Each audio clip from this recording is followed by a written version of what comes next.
Okay, here we are. Wow, episode 3 of Dina 6 TV. Wow, let's talk. That's such good responses. People came out of the woodwork and checked in with me, film school, buddies, I mean, we talk so much about making content when you aspire to be a filmmaker. So the object of this project was just get out there. And I was thinking, what can I do to just make content where it won't cost, a lot of money, and, it won't need a large crew, be entertaining. So that's how Let's Talk came about, and it's been fantastic. So, Anita, thanks for the feedback. I love it all. I love it all. I'm trying really hard to look into the camera directly. And also, Sarah Ogden checked in last week and said she too gets a headache from a rubber band. So there you have it, folks. There you have it. Sarah, thank you so much for checking in. It's been mind-blowing experience for me to do my master's degree. It's the stage of the game. I'm not going to go out the door because I forgot my badge, but you would come in. Here's the this is actually a fully running studio. It's all Columbia Studios before it went bankrupt. See the sign over there? Sunset Studios. And then this is Technicolor over here. This building is Technicolor over here. You see the sign? And it's all boutique studios. This building down at the end here is where they shoot How to Commit a Murder. Sunset Gower Studios here. And it's got all the shows that they have shot here through the years. Newsroom, one of my favorite shows, Dexter, the older Rita Hayworth, Frank Sinatra, Mr. Smith, And then you gotta be super quiet in here. It's got like a little Zen vibe, which Zen is not really my, like The Shining. Dunk. And you can go out the other side, and it's got boutique studios off that way too, but I'm going to turn around. I just wanted to give you a little tour. It's really been an exciting time being able to be in a studio setting. Scandal. I watched like 9 million episodes. In California, in Los Angeles, and get a degree while I'm at it. Hey. So yeah, I just wanted to give you a little tour of Sunset Gower Studios. Yesterday was the last day of 1 year of my master's degree, and it's like beyond my wildest dreams. But finals was last week, and it was a lot of work, a lot of pressure. We had to direct this scene. So I told you guys I picked The Graduate. Well, now I got 2 wonderful actors from this group Wall that is run by Lee Garlington, who is absolutely amazing. I'm mesmerized by her. She's one of the funniest women I've ever met in my life. And I got lucky enough to find out about her group Wall about 6 months ago, and I haven't missed barely a week since it started, because it's just a fantastic group. Each director gets an hour. We rehearse it for an hour, and then we go out and we perform it. I'm probably the only person that's not a pro, actor. And every week I get put in a skit, and my skills have become, better and better between the books that I've been reading about directing for actors, and just doing it, just getting out there and being a part of this amazing group, and just breaking through that wall of fear. And you're just doing it despite, the fact that you think, oh, I'm not an actor, I'm not this, I'm not that. So, long story short, I just did it, and I just love it. Lee was in Death of a Salesman in the Ruskin Theater. It's over by the Santa Monica Airport. It's this small but famous theater house where everybody that's anybody has participated in a play. And Rob Morrow plays Willie Loman. My 20s crush, Northern Exposure. I love that show. But here's Lee Garlington. She plays Linda Loman, and she didn't come like last week or the week before. It was the first time. I'm like, wow, the group is really different with Lee not being there. When I saw that play and saw the attention and the exertion that play must take out of her, I mean, what a job she did. I mean, I was like mesmerized, and we were like right in the audience. Rob Morrow was like literally 6 inches away from you.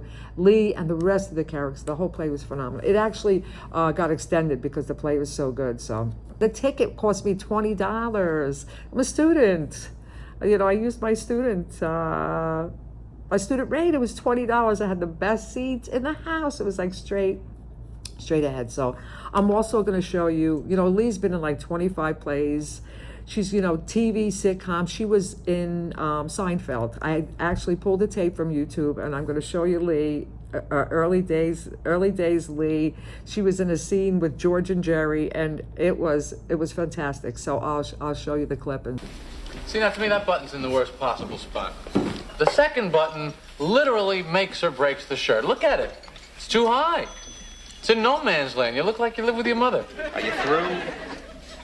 You do, of course, try on when you buy. Yes, it was purple. I liked it. I don't actually recall considering the button. Oh, you don't recall? No, not at this time.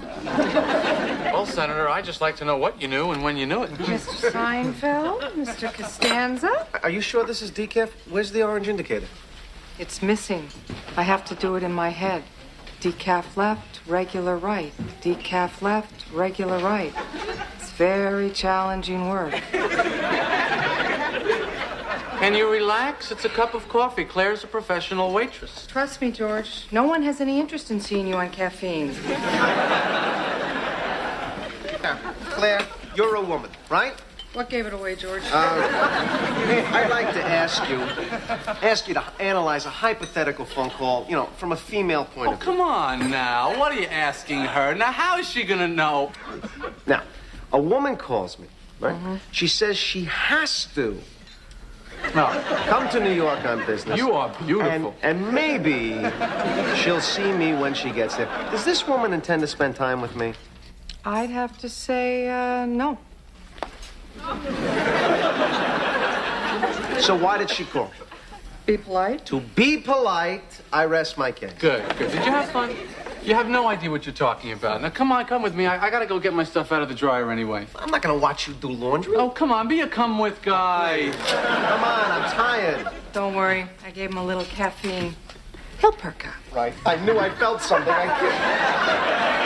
thanks, Lee, and thanks, Wall, for letting me participate. It's been spectacular. I actually am in a scene on Monday. I'll show up on Monday at 7:30. You know, and I play boys. I play men. Because Lee joked around one time that her and I have the huskiest voice, so we get some men's parts. But everybody in the whole group, you know, is amazing.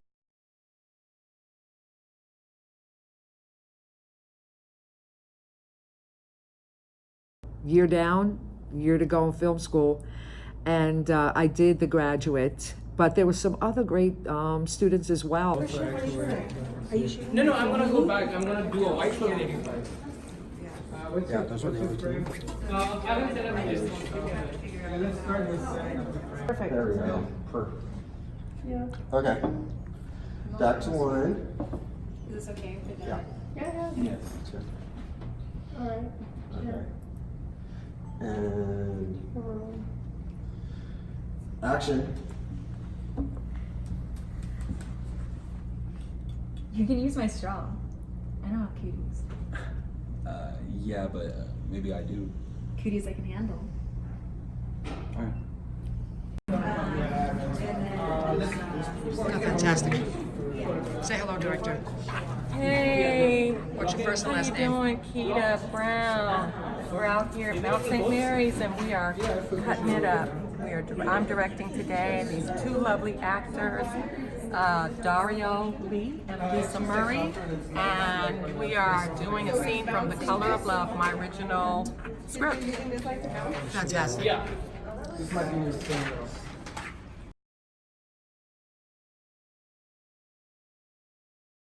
Say hi, Maria. Hi. Dina is the best. Oh, she's the bomb too. She is so talented. We'll post some pictures. Hey. I'll post some pictures of what I took this We time. will. Yeah, it's really been amazing. Keep watching. Keep watching. Thank you. Maria's rocking it. And so is our girl. It's just so much fun. We're at the Mount St. Mary's University shooting some lighting for people, shooting some portraits. And our subject today is Rihanna Pouncey. She's a... Rihanna! Here she Hey comes. guys! What's good? Say hello to your fans, honey. How are you? Tell us a little about your Instagram page. What's that all about? Yeah, my name is Rihanna Marie, and my last name is Pouncey, and I have a travel Instagram page called The Happy Travelista, and it's basically a compilation of some of the most colorful places all around the world. I'm a huge fan of color. I'm a huge fan of positive vibes, so my page is all about travel, fashion, color, and just making sure that your mind is right and happy and just feeling the love. Fantastic. Thanks so much. You are awesome. An A so far. I don't know what my last photos are, but I had 95 so far. You know, I'm trying to get all A's. I want to do my PhD. Can you imagine? I'm trying to get all A's so I can get maybe, you know, a scholarship and continue my education because the loans have run out. You know, and I'm just challenging myself anyway. I added one. Here's my 3 books. So if I'm looking down, this is what I'm looking at. You know, it's not all spontaneity. You got to look up some things. I'm a little tired too this week because it was so hectic.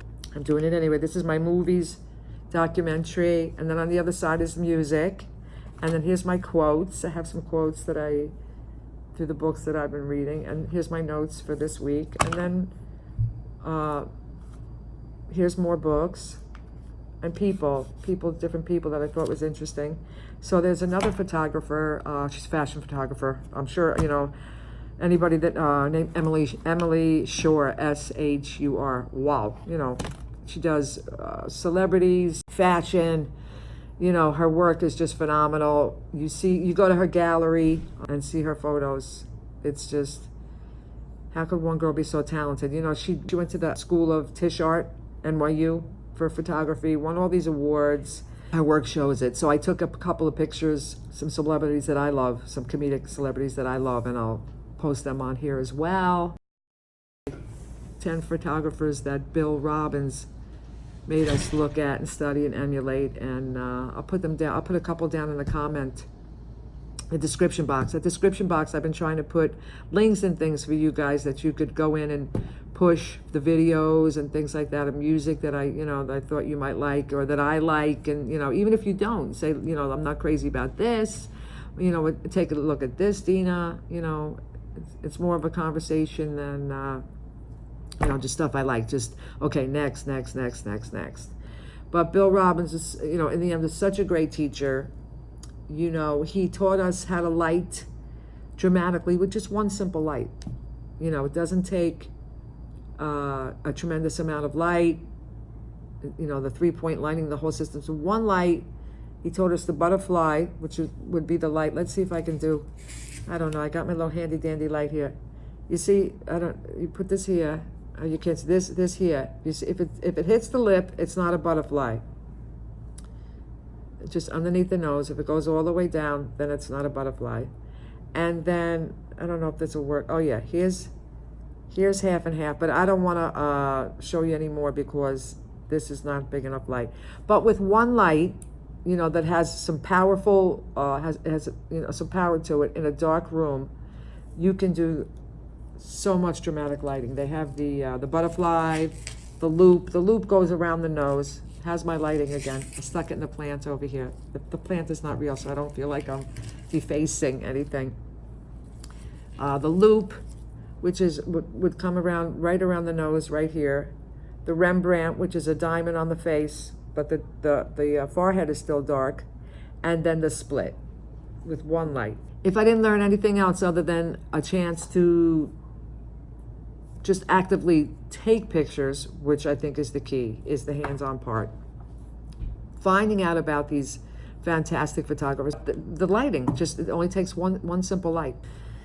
Yeah, so what else? I went to church today. That was amazing. I needed to plug in, you know, I really needed to plug in.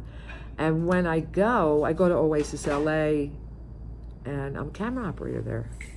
I'm in the tech department, Hi gang, so here I am, Sunday. Oasis LA, without a doubt. But I wanted to show you, I am actually camera operator for Sunday's 11 o'clock service most of the time. This is camera 2, right here. And then I do camera 1, they're nice. They let me get the one that you can sit down. But it's super, super cool, man. I just love it. So here's my little station here. Come up here, got a nice little chair. And here's the camera. And then a screen down here so I can see whether camera 1 or camera 2 is live. It shows you what's on, what's live. And then here's, you know, it's early, trust me, it'll be packed house. Here's my screen and little handles, you manipulate it. So here's the pan, you know, the pan and then the tilt. Super, super cool. And then here's zoom out. See the screen, how it zooms out? That's this button here. And then we can zoom in. Same button, opposite way. And then this is for focus. In focus or out of focus. But it's just fantastic. I mean, I taught TV for my bachelor's degree, you know, a couple classes, but you never got any hands-on for the camera. So it's been super, super great. And then you get to praise, worship, you know, and I'm singing and you really focus on the word, you know, because the pastor, you know, once he gets into the word, he'll move around quickly. So you really have to focus in pan and you have to do, you know, pretty composition, but it's been such a pleasure to me. It's been such a, you get to train under, you know, TV directors that, you know, to give their time to the Lord too and give their time to the church that they love. So I just wanted to show you a little bit about that. And see you later.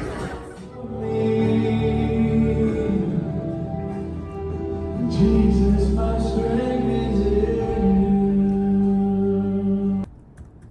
I'm trying to be an entrepreneur in the sense I'm trying to, you know, start some little businesses so I can, you know, free up my time I'm going to start back, free up my time so I don't have to cater waiter on the side, you know, because I'm sure I could find a full-time job, but then I don't have the leeway. So I've made this crazy decision to work freelance and find what I can do until this last year when I get this master's degree under my belt.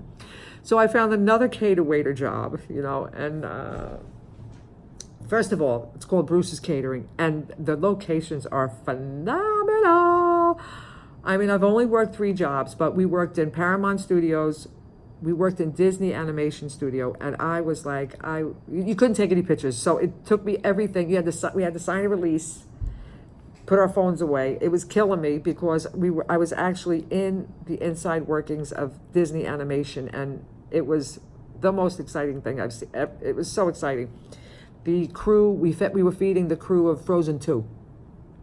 So we had to sign a disclaimer, you know, if you hear them talking about anything, you know, you can't say anything. And, you know, the only thing I heard was like, they would say, what's this? And I would say, scalloped potatoes. I mean, I didn't hear anything about Frozen. So, you know, but what I did see was like amazing. They had, I think it was what was called Memory Lane. I had an opportunity to walk around a little bit, you know, and it was the original drawings from the beginnings of Disney from the 30s and the 40s on the walls down this long hallway. And then when you turn the corner, it was this huge cabinet full of all the Oscars and all the awards that Disney had won. But what was really neat is you would walk down a different hallway when you would see the writer's room, Frozen writer's room. And then you would see Frozen dailies, you know, and then you would go in every single office, had a glass so you can see inside, but they were like spotlessly clean and full of Disney characters. Human size. All right. So that was like, I was like, wow, this job is great. But it is the most physical job that I have ever, it's super, super hard. It's too hard. It's too hard. I don't even really think that it's legal to be that hard. I mean, it is. I have worked so many cater waiter jobs in my life.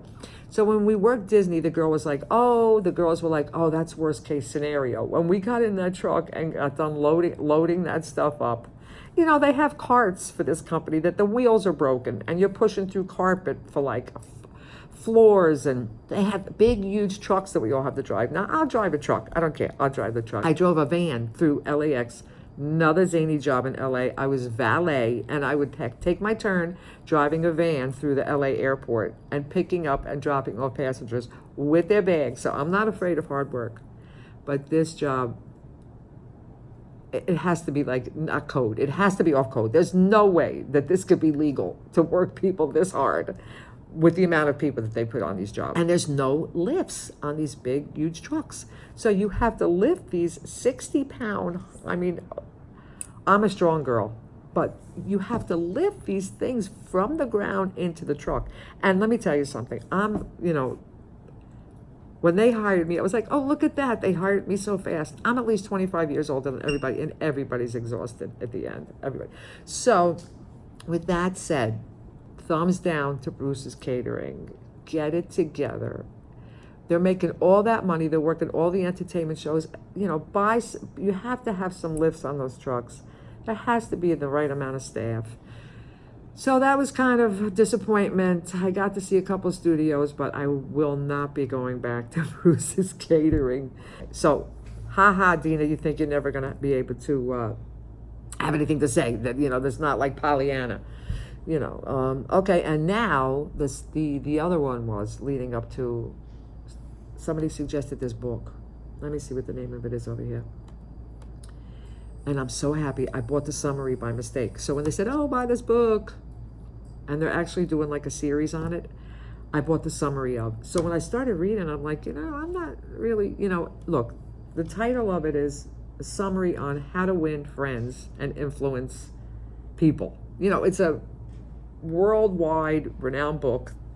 They wrote it, 1936 was the first book, and it's like millions and gazillions of copies. I didn't like it. I really didn't like it. I thought it was manipulative, and I just, self-help books don't do anything for me. And it's common sense. And at the beginning, I was like, give people appreciation. Well, you should do that anyway. But it's like, it's genius the way they wrote it, because it's like, everything is everybody else's fault. They're like, if this person did this really, and if this person did this is how you would do this. And it's mostly a business book for people who are trying to, controllers, they call them controllers, control their employees. I mean, there's like millions and gazillions of people that loved it, so there you have it, But, for me, it's more, the self-help doesn't do anything. It's the only book that ever led me anywhere was the big book, which comes off as a self-help book in the beginning, but once you get into the big book, you realize that it's a spiritual book. And the main goal to this big book is to help you to find a higher power to solve your problems. Now that turns me on. That I'm into, you know what I mean? Help me find a higher power to solve my problems, which led me, to this book. This book, Jesus Freaks, And, this book talks to me. This book gives me, direction, and, I hear from God and then I'm good. I've read so many, The Secrets, this and that. I've tried every type of solution, to being a better person. I'm not, I'm me. I'm me, and, I get to have the grace of God. That's what I think, So yeah, that's the books. What else? Oh my God, TV. We got to talk about TV. Showtime's killing it. Your thumbs up for this week for Showtime. Killing it. Roger Ailes. I went to see the retrospective of Roger Ailes in museum last week. I talked about Hammer and how Roger Ailes says that he was Nixon. He was the one that founded political TV, and he pumped up Nixon as he treated Nixon like a tube of toothpaste in advertising. That he took his advertising skills and treated Nixon like a tube of toothpaste and sold him that way. Wow, Russell Crowe plays this Roger Ailes, and what a series. I mean, what a series. Now, first of all, it's true. Now, I'm sure they dramatize. Who needs to dramatize this series with the story of Roger Ailes? You know what I mean? How Fox, he was the founder of Fox. And it's like a total lie, the whole thing. So I don't want to, you know, watch the series. Just watch it. I mean, it's amazing. And the second show, which blew me away, and that's the one that took me down the rabbit hole. It's like a music history wonderland. I mean, it's the story of Rick Rubin's, you know, the most famous music producer, the president of Columbia Records, and Def Jam. He created Def Jam, and on and on and on. He lives up in Malibu. He started off, and he's got this Shangri-La. If I thought, and you know, if I'm a little less crazy than I used to be. If I thought that I would get anywhere near that Shangri-La in Malibu, I would have been up there already with pictures for you guys. But I'm sure there's like security, but it's called the Shangri-La, and it's this music studio. He went to NYU, and he turned his dorm room into a music studio. And then when his roommate came and says, "Where am I supposed to study?" And he says, "Study is for the library," because you couldn't even study. This woman tried to sue him, a law student that was going to school, and he won the case. This guy's like one in a million. He's just genius. I just thought he was such a fascinating character. So, you know, here's one of the people that he produced. This is coming to Tempest. pass. My country's coming apart. The whole thing's becoming such a bumbling farce. Wow. Was that a pivotal historical moment we just went stumbling past? Well, here we are. She's a poet. Dancing in the rumbling dark. So come a little closer. Give me something to grasp. People's faces. Give me You your gotta check it out. beautiful crumbling Tempest. All right, gang. Well, what else? Is there anything else? Oh, I had a movie review, but I wanted to use some props, and they didn't come in yet. So I'll do it next week. I hope you think it's funny. I'm going to do Fall Down the Rabbit Hole next week and have another transition. Try to add in some transitions. We'll see. Oh, good news. You know, I am preparing to do my thesis. I submitted, guess what, Dina 6 TV, Let's Talk, as part of my thesis project. And he agreed. I have to sit down and I have to submit it formally and write the paper and things like that. But yeah, they accepted Dina 6 TV, Let's Talk, as part of my thesis for my master's program. Oh, and also my film school buddy Alejandro Kudrow checked in. And he was so proud of me for starting the show, you know. He sent me this video. He actually sang to me, my Christian brother.